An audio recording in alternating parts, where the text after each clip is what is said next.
السلام علیکم. اذان دے دیں.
أشهد أن لا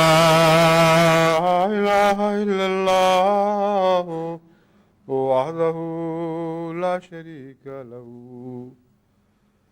وأشهد أن محمدا عبده ورسوله أما بعد فأعوذ بالله من الشيطان الرجيم بسم الله الرحمن الرحيم الحمد لله رب العالمين الرحمن الرحيم مالك يوم الدين إياك نعبد وإياك نستعين اهدنا الصراط المستقيم صراط الذين أنعمت عليهم غير المغضوب عليهم ولا الضالين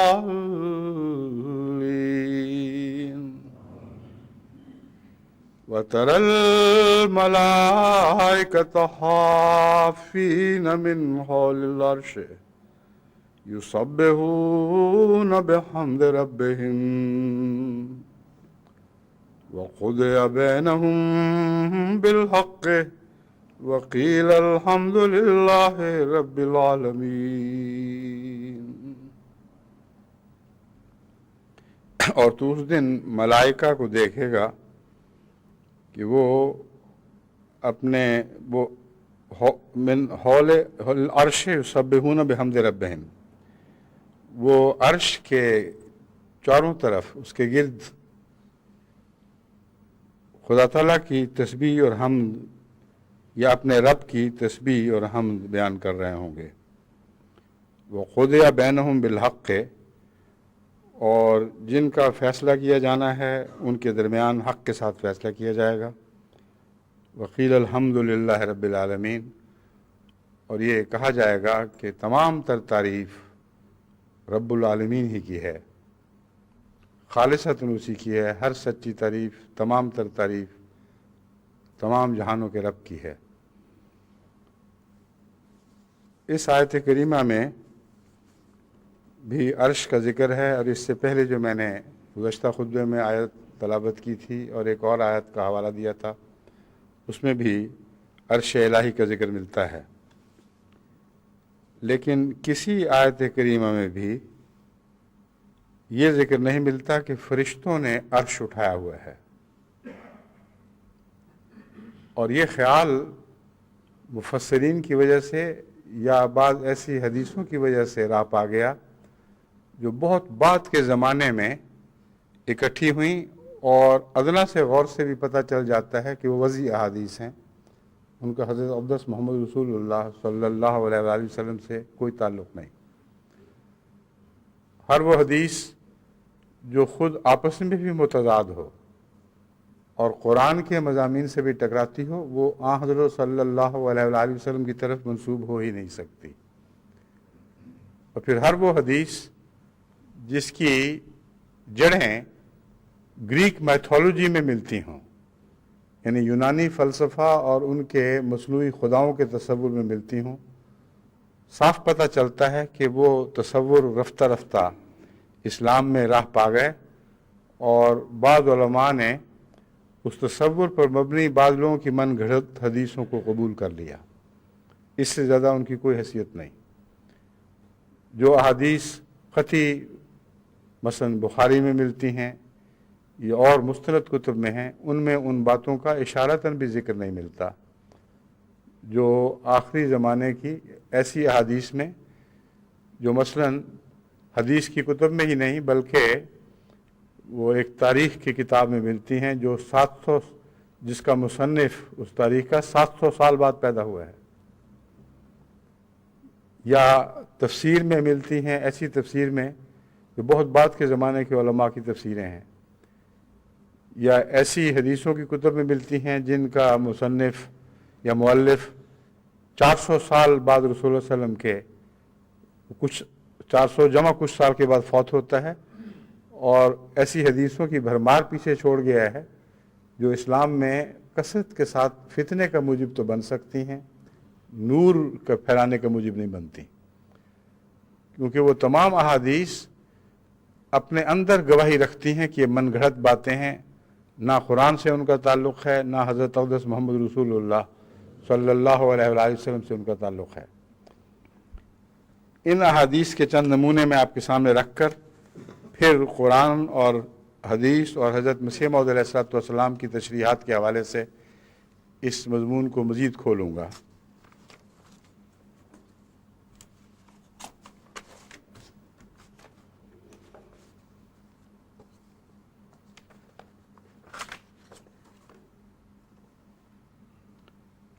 ابو الشیخ بحوالہ در منصور للسیوطی، اب سیوطی کی کتاب، جو سیوطی ہیں مؤلف یا مصنف، یہ علامہ جلال الدین سیوطی حضرت صلی اللہ علیہ وآلہ وسلم کے 849 سال بعد پیدا ہوئے ہیں، 849 سال بعد، اور بعض حدیثیں درج کر رہے ہیں جن کی کوئی بھی مستقل سند ایسی نہیں ہے جس کا رسول اللہ صلی اللہ علیہ وسلم تک پہنچنا قطعی طور پر ثابت کیا جا سکے، کیونکہ وہ حدیث جو 800 کچھ سال تک ڈوبی رہی ہے، وہ اچانک اس تفسیر نگار کے ہاتھ کیسے آ گئی،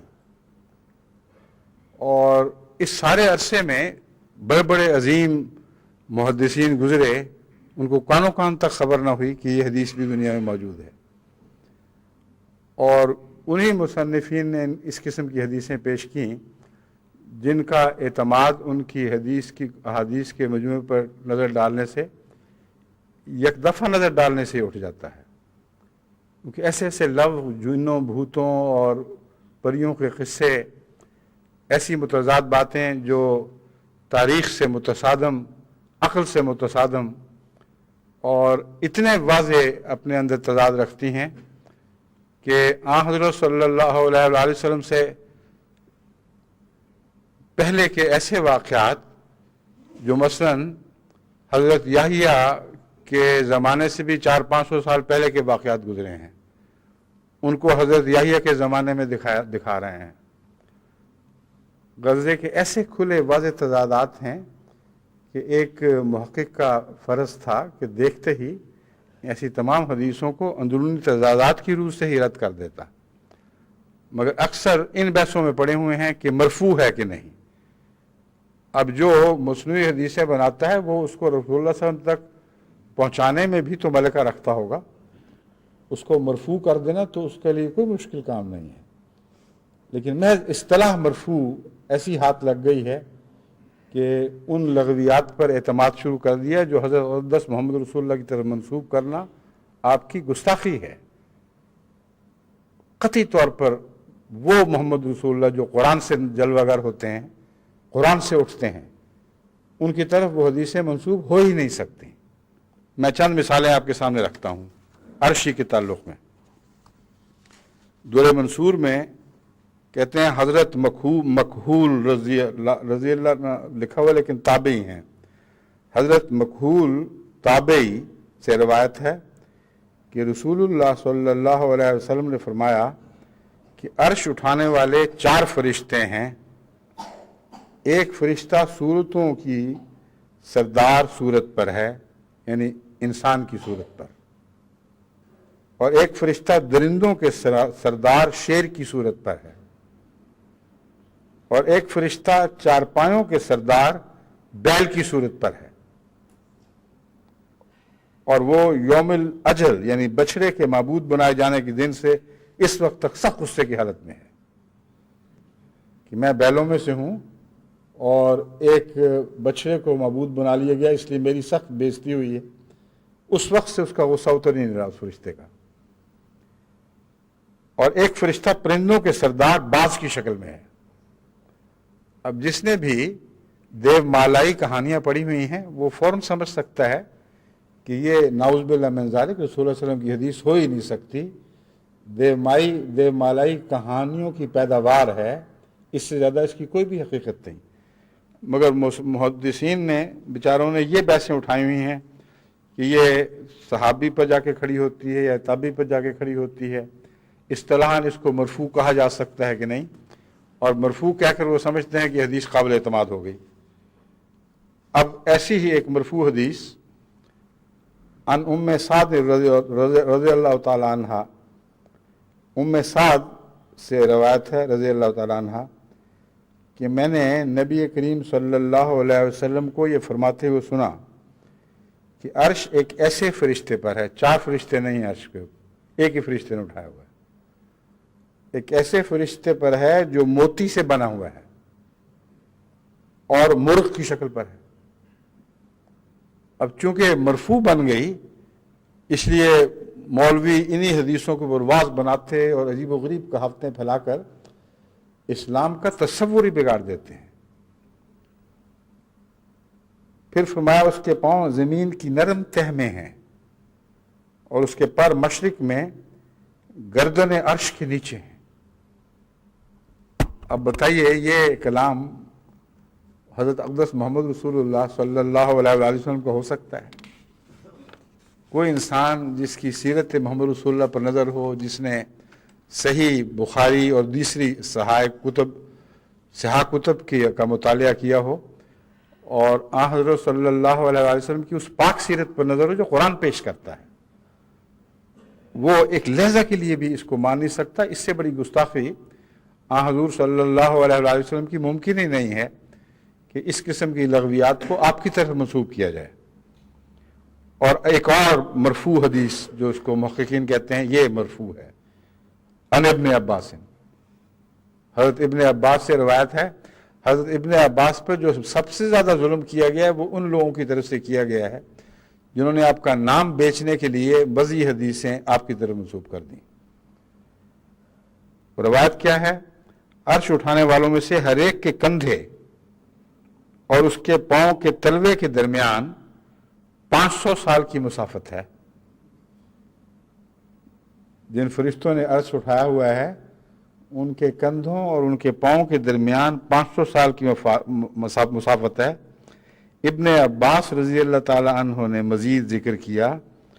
کہ اس فرشتے کا ایک قدم مشرق سے مغرب تک ہے۔ اگر 500 سال کی مسافت ہے پاؤں کے تلوے اس کے درمیان، تو پھر تو قد تو اس سے بھی بہت زیادہ ہوگا جتنی زمین پوری کی پوری ہے قدم۔ لیکن ایک اور حدیث بھی سن لیں، حضرت عبداللہ بن عمر کی طرف منسوب ہے، انا للہ و انا الیہ راجعون۔ وہ کہتے ہیں 4 نہیں ہیں 8 ہیں، اور یہ حدیث جس نے بھی بنائی ہے اس کی قرآن کریم کی ایک آیت پر نظر ہے جس میں 8 کا ذکر ملتا ہے، اگرچہ فرشتوں کا ذکر وہاں نہیں ہے۔ ابو شیخ و ابن ابی حاتم بحوالہ در منصور کہتے ہیں عبداللہ بن عمر سے روایت ہے کہ عرش اٹھانے والے 8 ہیں، ان میں سے ایک کے گوشہ چشم سے، آنکھ کے ایک کونے سے اس کی آنکھوں کے پچھلے حصے تک 500 سال کی مسافت ہے۔ یہ دے مالائی کہانیوں کو بھی مات کرنے والی باتیں ہیں، اور پتہ نہیں کون مصنف تھے جو اس زمانے میں بیٹھے ہوئے ہیں، ان کے اور عقل کے درمیان کروڑوں سال کا فاصلہ تھا، یہ میں کہہ سکتا ہوں۔ فرشتوں کی آنکھوں اور پچھلے حصے میں تو پتہ نہیں کتنا فاصلہ تھا،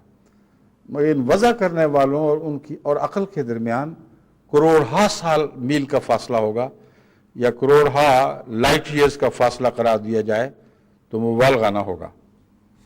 اور پھر ظلم کتنا کہ رسول اللہ صلی اللہ علیہ وسلم کی طرف یہ باتیں منسوب کر رہے ہیں۔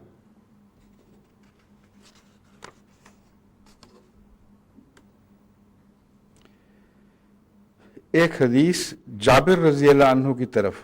منسوب ہوئی ہے، مگر یہ حدیث جو ہے ایک ایسی کتاب میں موجود ہے جو کتاب اپنے لحاظ سے وقت رکھتی ہے، اور اس میں اس کا جا پا جانا بہت ہی بڑا ظلم ہے۔ سنن ابی داؤد میں یہ حدیث آئی ہوئی ہے، اور یہ درست ہے کہ صحاح میں بھی کئی دفعہ ایسی حدیثیں آئی ہیں جن میں اندرونی شہادت اس بات کی ہے کہ رسول اللہ صلی اللہ علیہ وسلم کا کلام نہیں ہو سکتا، یہ بھی انہی میں سے ایک ہے۔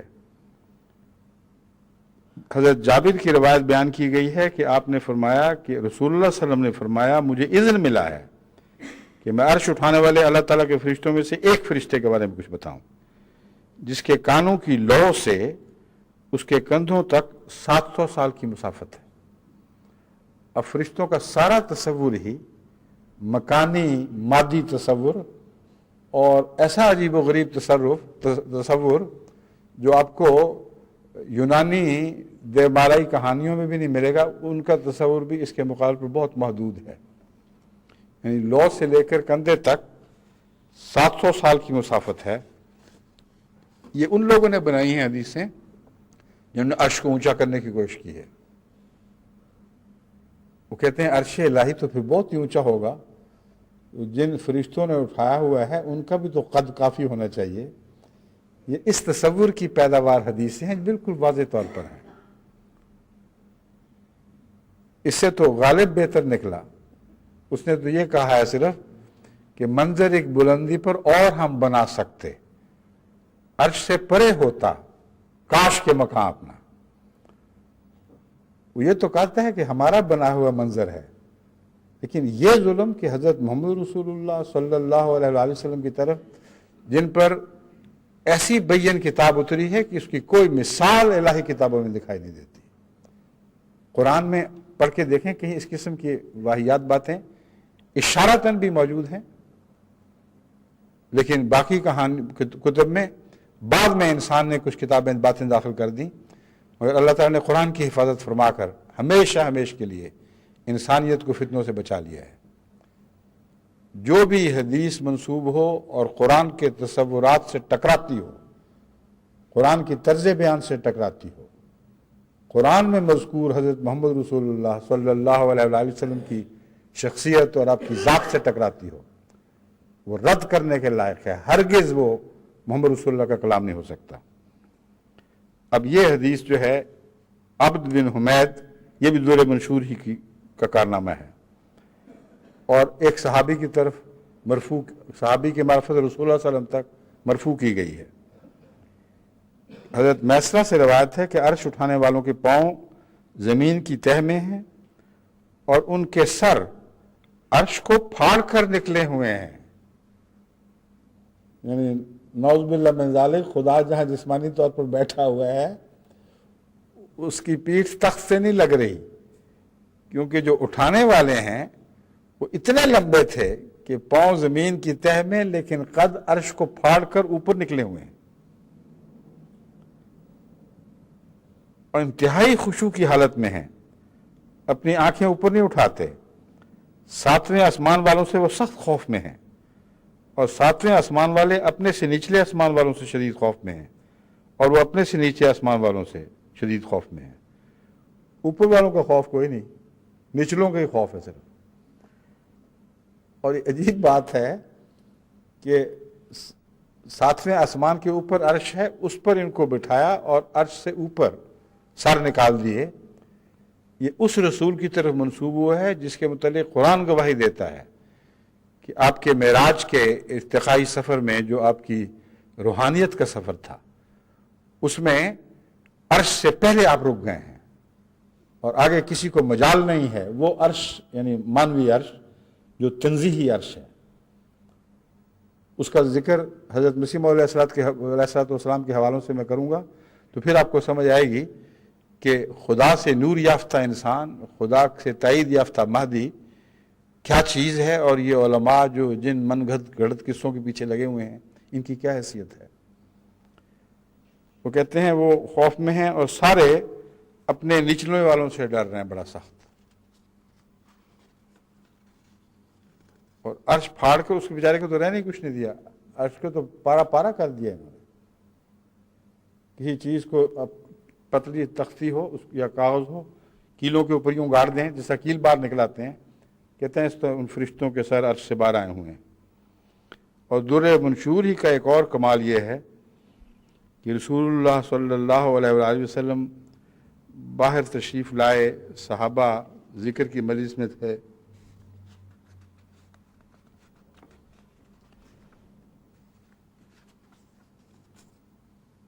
آپ نے فرمایا کہ میں نہ تمہیں بتاؤں اللہ تعالیٰ کی شان کی باتیں؟ انہوں نے کہا ہاں یا رسول اللہ آپ بتائیں۔ تو آپ نے فرمایا عرش اٹھانے والوں میں ایک فرشتہ ہے جسے اسرافیل کہتے ہیں، عرش کے کناروں میں سے ایک کنارہ اس کے کندھے پر ہے، اس کے قدم ساتویں زمین کی تہ کو پار کر گئے ہیں، یعنی نیچے لٹک رہے ہیں قدم، اور سر ساتویں آسمان کو پار کر گیا ہے، اور یہ بھی تمہارے رب کی مخلوق میں سے ہے۔ مخلوق لفظ نے، باقی کہانی تو ویسے ہی لغو تھی، مگر مخلوق نے تو اس کا کچھ بھی باقی نہیں رہنے دیا۔ تو جب تک خدا کو عرش نصیب نہیں ہوا، جب تک یہ مخلوق پیدا نہ ہوئی، کیونکہ عرش پر قرار اس کا دائمی قرار ہونا چاہیے، مگر جو فرشتے اٹھائے ہوئے ہیں ان کے متعلق رسول اللہ صلی اللہ علیہ وسلم نے فرمایا وہ مخلوق ہیں۔ بس اگر وہ مخلوق ہیں تو ازل سے خدا بغیر عرش کے تھا جب تک یہ مخلوق پیدا نہ ہوئی، اور ازل ایک ایسی چیز ہے جس کی انتہا کوئی نہیں، اس کے دوسری طرف جتنا بھی آپ چلتے جائیں کوئی کنارہ ہی نہیں ہے۔ تو خدا ابد میں رہے تو رہے، ازل میں تو باقی نہیں رہتا۔ پھر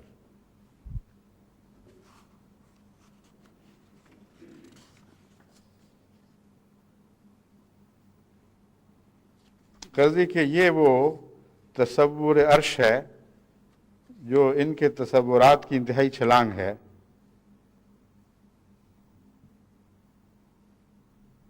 اور ایک اور در منشور کی حدیث سن لیجیے، ابو ہریرہ سے مروی ہے رضی اللہ تعالیٰ عنہ کہ رسول اللہ نے فرمایا مجھے اجازت دی گئی ہے اب کہ میں ایک ایسے فرشتے کے بارے میں بتاؤں جس کے پاؤں ساتویں زمین کو بھی پار کر گئے ہیں اور عرش اس کے کندھوں پر ہے، یہاں تضاد جو ہے دوسری حدیث سے واضح ہے، وہاں سر بھی پار کر گیا تھا، لیکن یہاں عرش اس کے کندھوں پر ہے اور وہ اکیلا ہی ہے. وہ کہتا ہے تو پاک ہے، تو کہاں تھا، تو کہاں ہوگا. بس یہ کلام ہے جو اس کی زبان سے جاری و ساری ہے. تو پاک ہے، تو کہاں تھا، تو کہاں ہوگا. یہ جو تصورات ہیں، ان ظلمات سے ہمیں حضرت مسیح موعود علیہ الصلوۃ والسلام اور امام مہدی نے اللہ کے نور سے نجات بخشی ہے. وہ نور عطا کیا جو خدا کے نور کے تصور کے لیے لازم تھا، کیونکہ یہ آنکھ کے نور کی طرح ہے جس کے بغیر آسمان کا نور دکھائی نہیں دے سکتا. جب تک عقلوں کو جلا نہ ملے، جب تک عقلوں کو نور نہ عطا ہو، آسمان کا نور بالکل بیکار اور بے معنی ہو جاتا ہے، کیونکہ اندھا سورج کی روشنی کو دیکھ نہیں سکتا. اس لیے اپنے ذات میں تو وہ معنی نہیں کھوتا، لیکن ہر اس شخص کے لیے بے معنی ہو جاتا ہے جو آنکھ کے نور سے یا اپنے فطری نور سے محروم ہو. بس اس قسم کے لوگوں نے اسلام کو دیکھا، اسلام کو بدنام کیا. ایسی تفسیروں میں یہ قصے راپ آ گئے جنہوں نے امت محمدیہ کو قصے و کہانیوں کی امت بنا دیا. بس اب میں آپ کو دو احادیث صحیحہ جو بخاری سے دی گئی ہیں ان کے حوالے سے عرش کا تصور بتاتا ہوں، اور پھر حضرت اقدس مسیح موعود علیہ الصلوۃ والسلام نے اس مضمون پر جو روشنی ڈالی ہے اس کے متعلق کچھ کہوں گا. میں نے یہ بھی کہا تھا کہ قرآن کریم میں عرش کا، یعنی فرشتوں کا عرش کو اٹھانے کا کوئی ذکر نہیں ملتا. بعض لوگ تعجب کریں گے کیونکہ تفسیر صغیر میں بھی بعض آیات کے ترجمے میں فرشتوں کا اٹھانے کا ذکر ملتا ہے، مگر جب اصل آیات دیکھیں اور حضرت اقدس مسیح موعود علیہ السلام کی وہ عبارتیں جو میں آپ کو پڑھ کے سناؤں گا ان پر غور کریں، اور قرآن کریم کے جو حوالے حضرت اقدس مسیح موعود علیہ السلام نے دیے ہیں ان کو دیکھیں، تو یہ ترجمہ درست دکھائی نہیں دیتا، یا مانوی ہے جس کو ہم نہیں سمجھ سکے. کوئی تفسیری محاورہ استعمال کیا گیا ہے، اور حضرت مسلم موعود بعض دفعہ ایسے ترجمے کرتے ہیں جن کا معنی آپ کو تو علم ہے لیکن پڑھنے والا اس سے کچھ اور اخذ کر سکتا ہے، کیونکہ تفسیر صغیر خصوصیت سے، کیونکہ بیماری کے ایام میں لکھی گئی تھی اور اس کو خود براہ راست دوسری تیسری دفعہ دہرانے کا موقع نہیں ملا آپ کو، اس لیے ایسی چیزوں کا وہاں پایا جانا ہرگز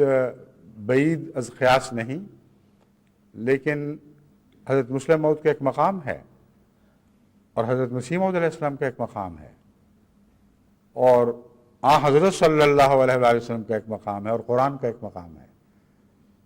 ان مقامات کے دائرے میں ہمیں نچلے مقام کو اوپر کے مقام پر فضیلت دینے کا کوئی حق نہیں ہے ہرگز. چاہے جو چاہے میرے اس اعلان پر اعتراض کرے، مجھے خوشی سے قبول ہے، مگر اگر ٹکراتا ہوا دکھائی دے مضمون تو ادنا مقام پر اعلیٰ مقام ضرور حاوی ہوگا. اور لیکن اس کا یہ ہرگز مطلب نہیں ہے کہ کسی نے جان بوجھ کر نعوذ باللہ من ذالک بالا مضمون سے انحراف کر کے کوئی اور بات پیدا کی ہے. جیسا کہ میں نے بیان کیا ہے، بعض دفعہ فرشتوں کا تصور بھی مختلف ہے. حضرت مسلم موعود کی کتاب ملائکۃ اللہ پڑھیں تو اس سے پتہ چلا جائے گا کہ تمام صفات دراصل فرشتوں کے زیر نگیں ہیں، اور صفات اور فرشتے آپ کے نزدیک بعض دفعہ ایک ہی چیز کی دو صورتیں دکھائی دیتے ہیں. تو اس لیے میں اشارہ کر رہا ہوں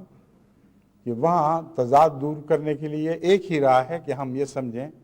کہ حضرت مسلم موعود رضی اللہ تعالیٰ عنہ نے فرشتوں کو عام انسانی تصور کے مطابق ہرگز نہیں لیا، نہ عرش کا وہ معنی سمجھا ہے جو عرف عام میں سمجھا جاتا ہے، کیونکہ تفسیر صغیر تھی، تفصیل کی بحث کا وہاں موقع نہیں تھا، اس لیے مختصر لفظ استعمال کیا ہے جو قرائن سے یوں ہی معلوم ہوتا ہے کہ ایسا ہی ہوگا. مثلا وانشقت السماء فہیا یومئذ واہیہ، اور آسمان پھٹ جائے گا اور وہ اس دن بودا دکھائی دے گا، والملک علی ارجائہا، اور فرشتے اس کے کناروں پر ہوں گے، وَيَحْمِلُ عَرْشَ رَبِّكَ فَوْقَهُمْ يَوْمَئِذٍ ثَمَانِیَہ، اور اس دن 8 طاقتیں، ثمانیہ 8 طاقتیں عرش الہی کو اٹھائے ہوئے ہوں گی۔ اب چونکہ پہلے فرشتوں کا ذکر کیا گیا تھا، اس لیے سیاق و سباق کے پیش نظر اگر ان طاقتوں کو فرشتے کے نام سے ظاہر کر دیا گیا ہو تو یہ میں آپ کو بتانا چاہتا ہوں کہ اگر کوئی شخص لفظ فرشتہ پر زور دے تو اس کو میرا وہ جواب ہے جو میں پہلے دے چکا ہوں۔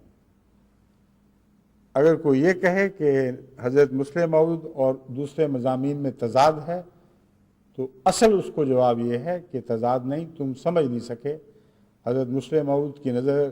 فرشتوں کے مضمون پر بہت گہری اور وسیع تھی۔ جس نے کتاب ملائکۃ اللہ کا مطالعہ کیا ہو وہ جسمانی تصور حضرت مسلم موعود کی طرف منسوب کر ہی نہیں سکتا، نہ عرش کا نہ فرشتوں کا۔ اس لیے فرشتہ کہنے کے باوجود آپ فرشتوں کو صفات الہی کا مظہر ہی سمجھتے ہوں گے، جیسا کہ حضرت مسیح موعود علیہ السلام نے فرمایا ہے۔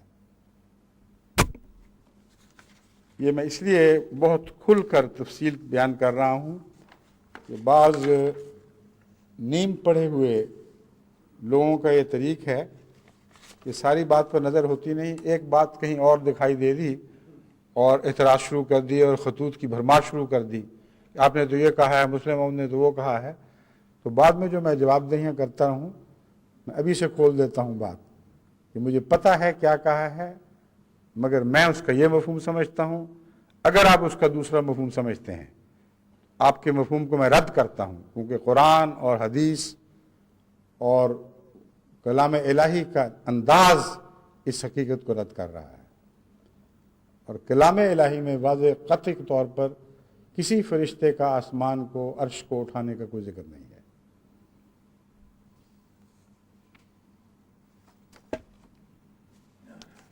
اب سنیے احادیث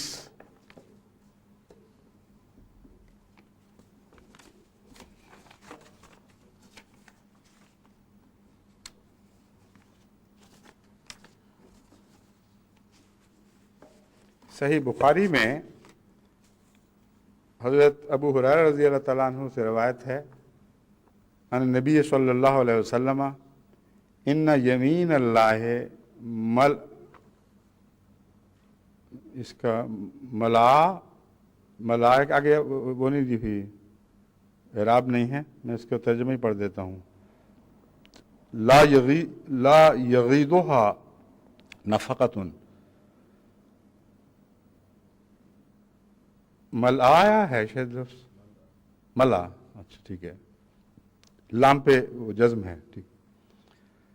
ترجمہ اس کا یہ ہے، صحیح بخاری سے حدیث لی گئی ہے کہ رسول اللہ صلی اللہ علیہ وسلم نے فرمایا اللہ کا دایاں ہاتھ بھرا ہوا ہے۔ اب اللہ کا دایاں ہاتھ خود بتا رہا ہے کہ یہ باتیں اور عرش کا مضمون اور اٹھانے کا مضمون یہ سب معنوی باتیں ہیں، اس کو جسمانی قرار دینا بالکل غلط اور حدیث کے مزاج سے ہی مخالف ہے۔ فرماتے ہیں اللہ کا دایاں ہاتھ بھرا ہوا ہے، اس میں سے بغیر کسی وقفہ کے خرچ کرتے چلے جانا کوئی بھی کمی نہیں کر سکتا۔ کیا تم دیکھتے نہیں کہ اس نے آسمانوں اور زمین کی پیدائش سے اب تک کیا کچھ خرچ کیا، لیکن اس خرچ نے بھی اس کے دائیں ہاتھ میں ذرہ بھر کمی نہیں آنے دی، اور اس کا عرش پانی پر ہے، اور اس کے دوسرے ہاتھ میں فیض ہے، اور پھر فرمایا کہ اس کے دوسرے ہاتھ میں قبض ہے، یا فرمایا کہ اس کے دوسرے ہاتھ میں قبض ہے، یہ راوی کو شک ہے۔ وہ بلند کرتا ہے اور نیچے گراتا ہے، یعنی اٹھانا اور گرانا اللہ کا کام ہے، وہ خود اس کو کسی نے نہیں اٹھایا ہوا۔ اور یہاں پانی پر عرش کہنا صاف بتاتا ہے کہ یہ حدیث مبنی بر قرآن ہے، کیونکہ قرآن کریم میں واضح طور پر فرمایا گیا ہے کہ تخلیق کے وقت تخلیق کا ذکر کرتے ہوئے وَكَانَ عَرْشُهُ عَلَى الْمَاءِ، کہ اس سے پہلے اس کا عرش ماء پر تھا۔ اب یہ تشریح کہ ماء سے کیا مراد ہے جس پر اللہ کا عرش تھا، یہ تو میں ابھی آپ کو بتاؤں گا، لیکن ایک بات تو قطعی ہو گئی کہ ماء فرشتے تو نہیں ہیں، اور پانی نے اگر عرش اٹھایا ہوا ہے تو پانی نے اٹھایا ہوا ہے، لیکن ساتھ ہی اللہ یہ فرما رہا ہے کہ ہر چیز وہی اٹھاتا ہے اور وہی گراتا ہے، تو پھر پانی کس نے اٹھایا ہوا ہے؟ اگر ظاہری پانی مراد لیا جائے تو جب یہ سوال اٹھتا ہے کس نے اٹھایا ہوا ہے، تو پھر آپ کو اس قسم کی حدیثیں ملیں گی جو بحقی میں مثلا کثرت سے ہیں کہ وہ نیچے اس کے گہرائی میں زمین ہے، زمین کے نیچے بیل ہے، بیل کا ایک سینگ ہے، اور اس سینگ کے اوپر وہ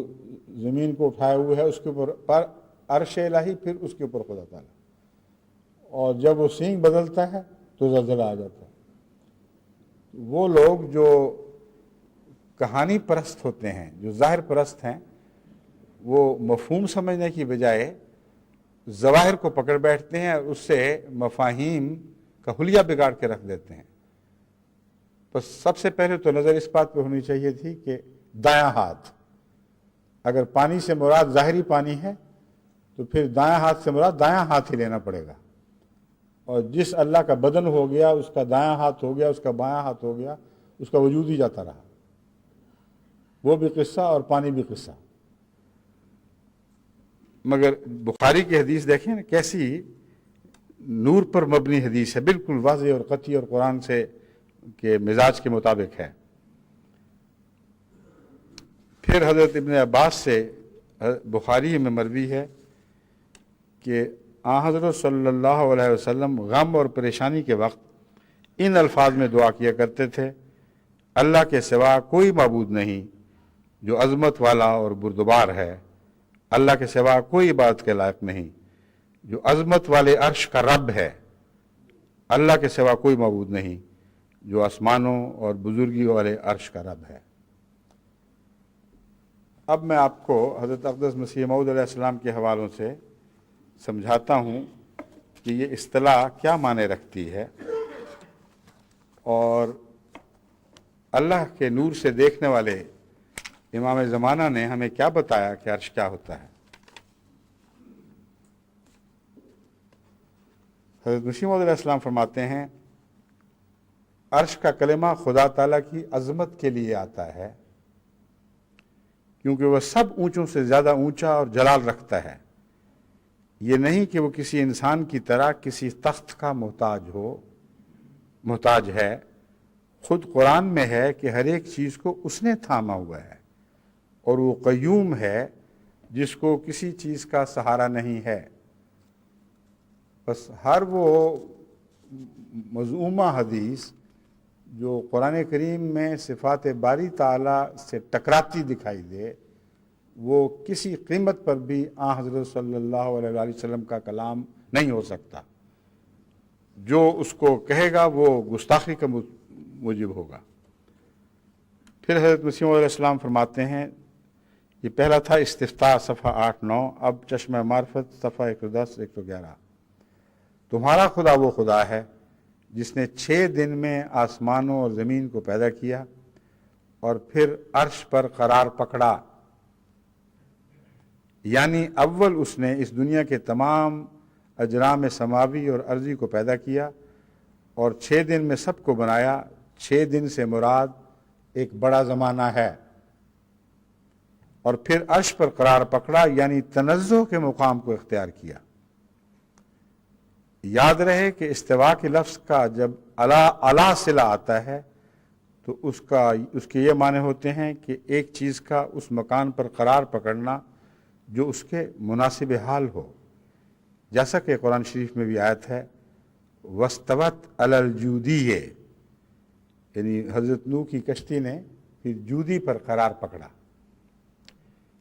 یعنی جو مناسب اس کی بہترین جگہ تھی اترنے کی، وہاں وہ کشتی کھڑی ہوئی ہے۔ یعنی نوح کی کشتی نے طوفان کے بعد ایسی جگہ پر قرار پکڑا جو اس کے مناسب حال تھا۔ یعنی اس جگہ زمین پر اترنے کے لیے بہت آسانی تھی. تو اسی لحاظ سے خدا تعالیٰ کے لیے استوا کا لفظ اختیار کیا، یعنی خدا نے ایسی وراء الورا جگہ پر قرار پکڑا جو اس کی تنزہ اور تقدس کے مناسب حال تھی. چونکہ تنزہ اور تقدس کا مقام ما سوی اللہ کے فنا کو چاہتا ہے، تو یہ اس بات کی طرف بھی اشارہ ہے کہ جیسے خدا بعض اوقات اپنی خالقیت کے اسم کے تقاضا سے مخلوقات کو پیدا کرتا ہے، پھر دوسری مرتبہ اپنے تنزہ اور وحدت ذاتی کے تقاضا سے ان سب کا نقش ہستی مٹا دیتا ہے. غرض عرش پر قرار پکڑنا مقام تنزہ کی طرف اشارہ ہے، تو ایسا نہ ہو کہ خدا اور مخلوق کو باہم مخلوط سمجھا جائے. بس کہاں سے معلوم ہوا کہ خدا عرش پر یعنی اس وراء الورا مقام پر مقید کی طرح ہے اور محدود ہے. قرآن شریف میں تو جا بجا بیان فرمایا گیا ہے کہ خدا ہر جگہ حاضر و ناظر ہے. یہ چونکہ عبارت بعض دوستوں کے لیے جن کو زیادہ عبور نہیں ہے زبان پر یا زیادہ توجہ اور غور سے اس کلام کو نہیں سن سکے، سمجھنا مشکل ہوگی. اس لیے میں اس کی کچھ تشریح آپ کے سامنے پیش کرتا ہوں. اس عبارت کا مفہوم یہ ہے کہ خدا تعالیٰ نے جب زمین و آسمان کو پیدا کیا، 6 دن سے مراد 6 دن نہیں بلکہ بہت لمبے زمانے ہیں. ان زمانوں میں جب پیدا فرما دیا تو تخلیق سے وہ ہم آہنگ بھی ہوا اور اس کی صفات ہی سے یہ تخلیق ہوئی ہے. مبادہ بعد میں کوئی یہ سمجھے کہ خدا اور تخلیق ایک ہی چیز کے 2 نام ہیں، جیسا کہ بعض مذاہب اس بات پر پیدا ہوئے جو صوفیوں میں ہمہ اوست کہلائے اور باہر کے دوسری دنیا میں پینتھیزم کے نام سے بعض مذاہب بنے. ان کا یہ خیال تھا کہ خدا نے چونکہ پیدا کیا ہے اور صفات سے پیدا کیا ہے اور ہر چیز اپنی صفات سے الگ نہیں ہو سکتی، اس لیے اگر ساری کائنات صفات باری تعالیٰ ہی کے نتیجے میں پیدا ہوئی ہے اور وہی صفات اس میں جلوہ گر ہیں تو وہی خدا ہیں، کیونکہ صفات موصوف سے الگ نہیں ہو سکتی. یہ منطقی دلیل قائم کر کے صوفیاء میں ہمہ اوست کا عقیدہ جاگزیں ہوا اور دوسری دنیاؤں میں اس نام کے مذاہب بن گئے کہ وہی ہے، مخلوق کوئی چیز نہیں. حضرت مسیح موعود علیہ السلام فرماتے ہیں کہ قرآن کریم کی فصاحت و بلاغت کا یہ کمال ہے اور اس کے عرفان کی یہ شان ہے کہ اللہ تعالیٰ نے صرف تخلیق کا ذکر نہیں فرمایا بلکہ تخلیق سے جدا ہونے کا ذکر بھی فرما دیا. پیدا کیا لیکن مل جل نہیں گیا، پھر وہ جدا ہوا اور اس مقام تنزہ پر عروج کیا جو اس کو ہر خلق سے بالا اور پاک اور صاف دکھاتا ہے، بلکہ وہ ایسا مقام ہے جو مخلوق کی نظر سے بھی بالا تر ہو جاتا ہے. بس تخلیق کے رستے سے تشبیہی صفات کا ہم نظارہ کرتے ہیں، اور جب تخلیق سے جدا ہو کر اللہ تعالیٰ اپنی ایسی شان میں جلوہ گر ہو کہ وہ اس میں تخلیق کا عنصر شامل نہ ہو، وہ صفات تنزیہی صفات کہلاتی ہیں، اور انہی کا نام اس کانٹیکسٹ میں، ان عبارتوں میں جن میں خلق تخلیق کائنات کا ذکر ہے، عرش مراد ہے. ان آیات میں جہاں تخلیق کائنات کا ذکر ہے، عرش پر مستوی ہونے یا قرار پکڑنے سے یہی مراد ہے جو مسیح السلام بیان فرما رہے ہیں کہ وہ تنزیہی صفات ہیں جو تخلیقی صفات سے خدا تعالیٰ کو الگ کر کے دکھاتی ہیں، تاکہ کوئی شخص خدا تعالیٰ کی صفات کی جلوہ گری سے شرک میں مبتلا نہ ہو جائے اور مخلوق ہی کو خالق نہ سمجھ بیٹھے. ایک یہ معنی ہے. دوسرا معنی جو حضرت مسیح موعود علیہ السلام نے بیان فرمایا ہے، یعنی اسی معنی کے اول تو مختلف تشریحات فرمائی ہیں، پھر وہ معنی بھی کیا ہے جو میں آپ کے سامنے پہلے پیش کر چکا ہوں. وہ دل ہے اور مرد کامل کا دل ہے. جس کو عرش قرار دیا جا سکتا ہے۔ میں نے جو یہ استنباط کیا اس کی بڑی وجہ پانی پر قرار تھا۔ اللہ تعالیٰ نے تخلیق کائنات کے ساتھ جو یہ ذکر فرما دیا کانا عرشہ علی الماء، خدا کا عرش پانی پر تھا، تو پانی پر عرش سے مراد کیا ہے؟ دوسری جگہ اللہ فرماتا ہے وَخَلَقَ مِنَ الْمَاءِ كُلَّ شَيْءٍ حَيٍّ، خدا نے پانی ہی سے ہر زندہ چیز کو پیدا کیا ہے۔ بس پانی سے زندگی کا تعلق ہے، اور زندگی کا شعور سے تعلق ہے۔ شعور کے بغیر خدا دکھائی نہیں دے سکتا، بس باشعور طور پر خدا کے وجود کا احساس زندگی پر منحصر ہے۔ اور عرشہ علی الماء کا مطلب یہ ہے کہ خدا نے آغاز آفرینشی سے پانی کو وہ صفات عطا کر دی تھی جن سے زندگی پیدا ہونی تھی، جن سے شعور رونما ہونا تھا، اور پھر اس شعور نے خدا تعالیٰ کی صفات کو دیکھنا تھا اور اس کی جلوہ گری کے لیے اپنے آپ کو اس کے حضور پیش کر دینا تھا۔ یہ وجہ ہے جو عرشہ علی الماء کا ذکر ہمیں قرآن کریم میں ملتا ہے۔ حضرت مسیح موعود علیہ الصلوۃ والسلام فرماتے ہیں چنانچہ ایک جگہ دل کو بھی عرش کہا گیا ہے، کیونکہ خدا تعالیٰ کی تجلی بھی دل پر ہوتی ہے، اور ایسا ہی عرش اس وراء الورا مقام کو کہتے ہیں جہاں مخلوق کا نقطہ ختم ہو جاتا ہے۔ بس یہاں ان دونوں باتوں کو اکٹھا فرما دیا آپ نے، اس لیے کوئی یہ نہ سمجھے کہ جو میں نے پچھلے خطبے میں قلب کا ذکر کیا تھا اور خصوصیت سے حضرت محمد مصطفیٰ صلی اللہ علیہ وآلہ وسلم کو قلب کو خدا کی تخت گاہ بتایا تھا، تو یہ ایک اپنے نفس کا خیال تھا، ایک فرضی بات تھی۔ قرآن کریم واضح طور پر حضرت مسیح علیہ السلام فرماتے ہیں قلب کو ایک جگہ عرش قرار دیتا ہے، اور وہ قلب جہاں خدا جلوہ گر ہوا ہے، یعنی ان صفات کاملہ کے ساتھ جو اس سے پہلے کسی انسان نے نہیں دیکھی تھیں، اپنی کامل شان کے ساتھ نہیں دیکھی تھیں، وہ محمد رسول اللہ علیہ وسلم کا دل تھا۔ چنانچہ معراج کے وقت آپ کے دل کا یہ نقشہ کھینچا گیا ہے ما کذب الفؤاد ما رأى، اللہ نے محمد رسول اللہ کے دل کو جو کچھ دکھایا تھا، یا اس دل نے جو کچھ دیکھا تھا ارتقاء کی رات کو، معراج کی رات کو، اس نے کوئی جھوٹ نہیں بولا۔ یہ جو ما کذب الفؤاد ما رأى کا یہ مطلب نہیں کہ نعوذ باللہ من ذالک رسول اللہ صلی اللہ علیہ وسلم کا دل جھوٹ بول سکتا تھا تو نفی فرما دی گئی ہے۔ اصل جو گہرا مفہوم ہے اس کا یہ ہے کہ آن حضرت صلی اللہ علیہ وآلہ وسلم کے دل نے صفات الہی کی جو جلوہ گری، جس جلوہ گری کو سمجھا ہے، اس میں کہیں بھی غلطی نہیں کی۔ ایک انسان کے دل پر خدا جلوہ گر ہوتا ہے، معمولی رنگ میں ہر ایک کے دل پر جلوہ گر ہو جاتا ہے، کیونکہ وہ باشعور ہے، وہ پانی سے پیدا کیا گیا ہے، اس کو یہ صفات عطا ہوئی ہیں کہ وہ خدا کا تصور باندھ سکے۔ مگر اکثر انسان غلطی کر جاتا ہے، جلوہ ہو بھی تو سمجھنے میں غلطی کر جاتا ہے، اور اسی وجہ سے اختلاف مذاہب پیدا ہوتے ہیں۔ ما کذب الفؤاد ما رأى کا مطلب ہے کہ محمد رسول اللہ کے دل نے جو کچھ دیکھا بعین ہی وہی سمجھا جو دکھایا گیا تھا، ایک ذرے کی بھی غلطی نہیں کی۔ بس جب رسول اللہ صلی اللہ علیہ وآلہ وسلم صفات باری کا بیان کریں تو کامل یقین کے ساتھ اس پر ایمان لاؤ، اس کو درست سمجھو، کیونکہ اس دل میں ناسمجھی کے ذریعے بھی غلط فہمی، اور ناسمجھی اور غلط فہمی کے نتیجے میں بھی غلط بیان کرنے کا ملکہ ہی نہیں پیدا کیا گیا۔ خدا نے بنایا ہی نہیں یہ دل ایسا جو غلط سمجھ کر بات کر دے اور عملاً وہ جھوٹ نکلے۔ تو اب دیکھیے حضرت مسیح السلام فرماتے ہیں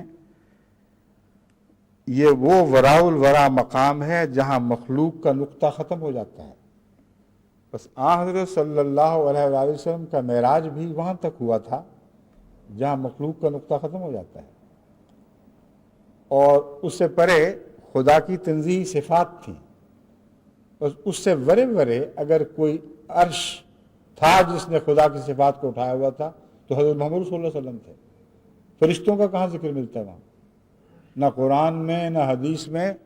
حدیث میں یہ تو ملتا ہے کہ حضرت جبرائیل کے پر جلتے تھے وہاں تک پہنچنے سے جہاں حضرت صلی اللہ علیہ وآلہ وسلم کا معراج ہوا ہے. کائنات کی ہر دوسری چیز پیچھے رہ گئی تھی. اتنی قطعی حدیث جو قرآنی آیات کی قطعی طور پر واضح طور پر تشریح فرما رہی ہے، اس کے مقابلے پر ان حدیثوں کو کون دیکھے گا جو کہتے ہیں کہ رسول اللہ صلی اللہ علیہ وسلم کا نہیں، فرشتوں کا سر تھا جو عرش تک ہی نہیں پہنچا، عرش کو پھاڑ کر اوپر بھی نکل گیا تھا.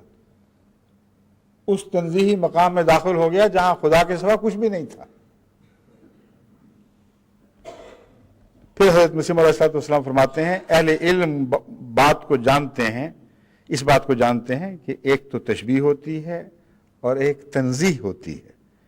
مثلا یہ بات کہ جہاں کہیں تم ہو وہ تمہارے ساتھ ہے، اور جہاں پانچ ہو وہاں چھٹا ان کا خدا ہوتا ہے. یہ ایک قسم کی تشبیہ ہے جس سے دھوکہ لگتا ہے کہ کیا خدا پھر محدود ہے؟ پانچویں کے ساتھ چھٹا ہو گیا، جہاں کہیں کوئی ہوا وہاں خدا چلا گیا. فرمایا ہرگز نہیں، یہ مراد نہیں ہے. اس لیے اس دھوکہ کو دور کرنے کے لیے بطور جواب کے کہا گیا کہ وہ عرش پر ہے جہاں مخلوق کا دائرہ ختم ہو جاتا ہے. یعنی موجود تو ہر جگہ ہے مگر تخلیق کی پہنچ نہیں ہے وہاں تک. بارہا میں یہ مثال دے کر بات کھول چکا ہوں کہ ڈائمنشنز بھی بدل جائیں تو ہمارا تصور اپنی ڈائمنشنز کی حدوں سے ٹکرا کر لوٹ آتا ہے اور اگلی ڈائمنشنز میں داخل ہی نہیں ہو سکتا. حساب کی روح سے سائنسدانوں نے آج کل 14 ڈائمنشنز تک بنا رکھی ہیں، لیکن وہ حساب کرنے والے خود بھی ذرہ بھی نہیں سمجھتے کہ وہ ڈائمنشن کیا چیز ہے، اس میں کیسے کوئی چیز ہو سکتی ہے. صرف حسابی نکتے ہیں. اپنی ڈائمنشن سے مراد یہ ہے دائیں بائیں اوپر نیچے اطراف، اور وہ وقت جو ان اطراف میں سمٹی ہوئی چیز کے اوپر سے گزر رہا ہے یا بیچ سے گزر رہا ہے، ان کو ڈائمنشنز کہتے ہیں. اور یہ ڈائمنشن 4 ہیں، یعنی 4 اطراف ہیں، ایک وقت کی طرف اور باقی 3 جسمانی اطراف. ہماری کائنات انہی 4 میں محدود ہے، لیکن یہ ثابت ہے قرآن کریم سے بھی کہ اور ڈائمنشنز ہیں، اور اس کا ثبوت حضرت صلی اللہ علیہ وآلہ وسلم کے ذریعے ہمیں ملا. اللہ تعالیٰ نے قرآن کریم میں فرمایا کہ زمین و آسمان کا عرض، اس کا پھیلاؤ، اس کی وسعت، جنت کا عرض، اس کے پھیلاؤ، اس کی وسعت زمین و آسمان کے برابر ہے.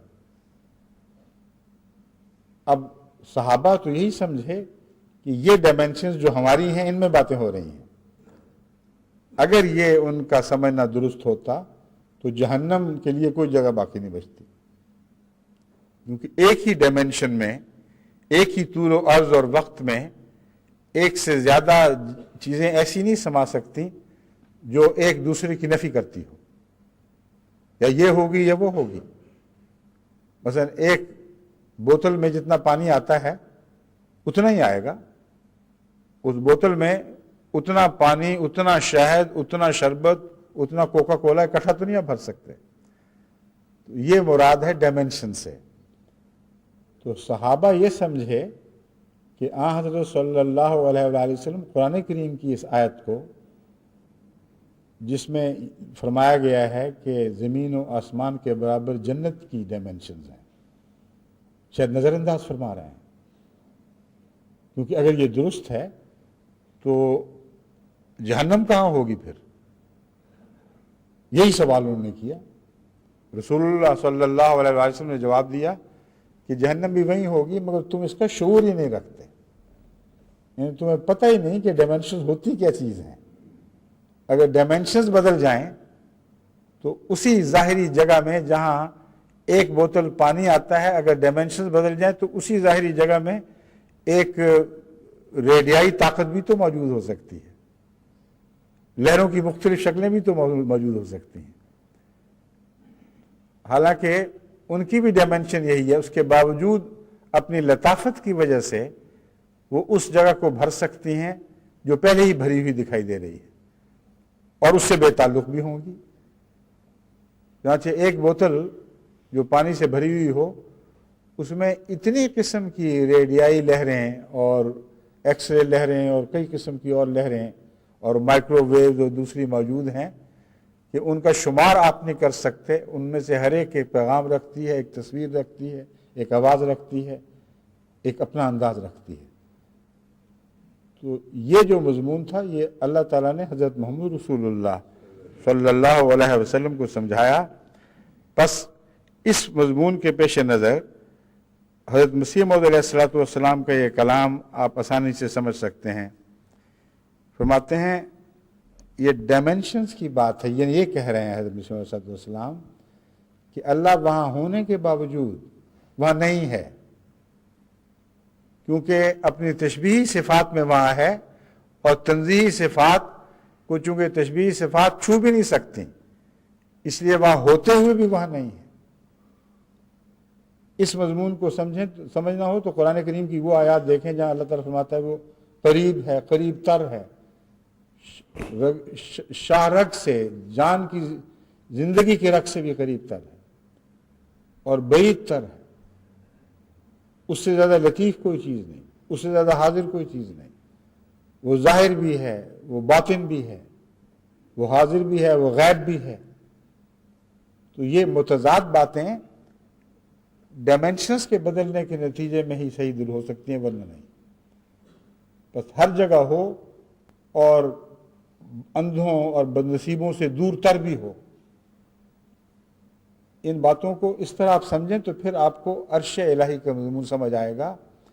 عرش الہی کا ایک مفہوم یہ بنتا ہے کہ وہ خدا جس کی تنزیہی صفات تخلیق کی پہنچ سے بالا تر ہیں، ایسی بالا ہیں کہ مخلوق کو جو بلند ترین مقام نصیب ہو سکتا تھا وہ حضرت محمد رسول اللہ کو نصیب ہوا، اور آپ بھی اس مقام پر جا کے رک گئے جس کے بعد محض خدا کا مقام رہ جاتا ہے، اور تشبیہ صفات کو اجازت ہی نہیں ہے، توفیق ہی نہیں ہے کہ وہ تنزیہ صفات کو کچھ پا سکیں۔ بس یہ ایک تو عرش کی جلوہ گری یہ ہے۔ دوسری بالکل واضح اور کھلی کھلی بات ہے کہ خدا کسی جسم تو ہے نہیں جو پانی کے اوپر بیٹھا ہو۔ ہاں، پانی سے جو زندگی پیدا ہوئی اس کو یہ توفیق ملی ہے کہ خدا کا تصور باندھ سکے، ورنہ گندگی کے کیڑے کو خدا کا تصور کیا ہو سکتا ہے؟ اگر کوئی ہے تو بہت ہی مبہم اور مخفی اور بالکل ہی معمولی، اس کی کوئی حیثیت ہی نہیں۔ مگر اس پانی سے جو وجود زندہ ہوا ہے، جو سب سے اعلیٰ اور سب سے فائق اور سب سے اعلیٰ اور برتر تھا، وہ محمد رسول اللہ صلی اللہ علیہ وسلم تھے۔ بس کجا یہ کہ محمد رسول اللہ کے دل پر خدا جلوہ گر ہو، کجا یہ کہ پانی پہ بیٹھا ہو، یعنی ظاہری پانی پر۔ زمین و آسمان کا فرق ہے ان دو باتوں میں۔ ایک صرف کہانی ہے، اور ایسی کہانی ہے جو خدا کے وجود کو مادی بنا کر دکھاتی ہے۔ ایک حقیقت ہے، اور ایسی صاحب عرفان حقیقت ہے کہ جس پر جتنا غور کریں اتنا ہی دل یقین سے بھرتا چلا جاتا ہے کہ یہ بات سچی ہے۔ بس وہ خدا جو کبھی جلوہ گر ہوا ہے، یعنی اس دائرے میں جس میں انسانوں کو پیدا کیا گیا، وہ کبھی کسی نبی کے دل پر اس طرح جلوہ گر نہیں ہوا جیسے محمد رسول اللہ کے دل پر جلوہ گر ہوا۔ وہ خدا جس کو موسیٰ کو دیکھنے کی طاقت نہیں تھی، جس کو خدا نے بتایا کہ تجھ میں جان نہیں ہے، تجھ میں استطاعت نہیں ہے کہ میرا وہ جلوہ دیکھ سکے جس کے تو مطالبہ کر رہا ہے، وہ محمد رسول اللہ کا دل تھا جس نے وہ جلوہ اٹھایا ہے۔ وہ جلوہ جس کی آسمانوں کو طاقت نہیں تھی، جس کی زمینوں کو طاقت نہیں تھی، نہ بڑے کو طاقت تھی نہ چھوٹے کو طاقت تھی۔ فحملہ الانسان، اس کو انسان نے اٹھا لیا۔ آپ دیکھ لیں حمل کا لفظ یہاں موجود ہے۔ عرش کا حمل اس کو کہتے ہیں محمد رسول اللہ کے دل نے وہ صفات باری اپنی ذات پر اٹھائی ہیں، اسی لیے اللہ تعالیٰ فرماتا ہے حملہ الانسان، اس انسان کامل نے خدا کے اس کامل جلوے کو اٹھایا جو اس مخلوق کی انتہائی طاقت تھی، اس سے آگے اس مخلوق کو پہنچنے کی استطاعت عطا نہیں کی گئی تھی۔ بس یہ معنی ہیں عرش الہی کے، اور بھی ہیں، مگر اگر وقت ملا تو اسی مضمون پر آئندہ انشاءاللہ حضرت مسیح موعود علیہ السلام کے اور اقتباسات آپ کے سامنے رکھوں گا، ورنہ پھر ہو سکتا ہے کوئی دوسرا مضمون شروع کر دیا جائے۔ السلام علیکم ورحمۃ اللہ۔ یہ اٹھا لیں۔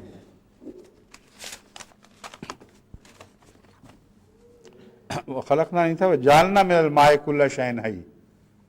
میں پہلے جالنے کہنے لگا تھا، پھر وہ غلطی سے میں نے جو آیت پڑھی تھی پہلے جالنا کہا تھا، پھر اس کو خلقنا میں تبدیل کر دیا تھا، وہ صاحب ہے یادداشت کی۔ اصل آیت ہے وَجَعَلْنَا مِنَ الْمَاءِ كُلَّ شَيْءٍ حَيٍّ، ہم نے پانی سے ہر زندہ چیز کو پیدا کیا ہے۔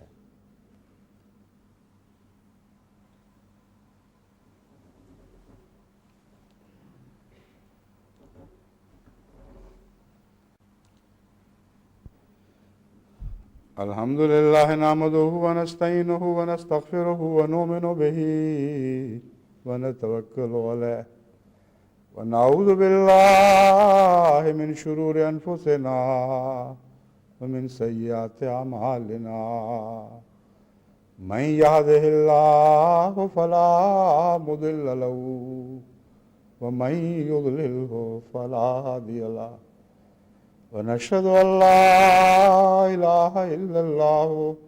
وحده لا شريك له ونشهد أن محمدا عبده ورسوله عباد الله رحمكم الله إن الله يأمر بالعدل والإحسان وإيتاء ذي القربى وينهى عن الفحشاء والمنكر والبغي يعظكم لعلكم تذكرون اذكروا الله يذكركم وادعوه يستجب لكم وَلَذِكْرُ اللَّهِ أَكْبَرُ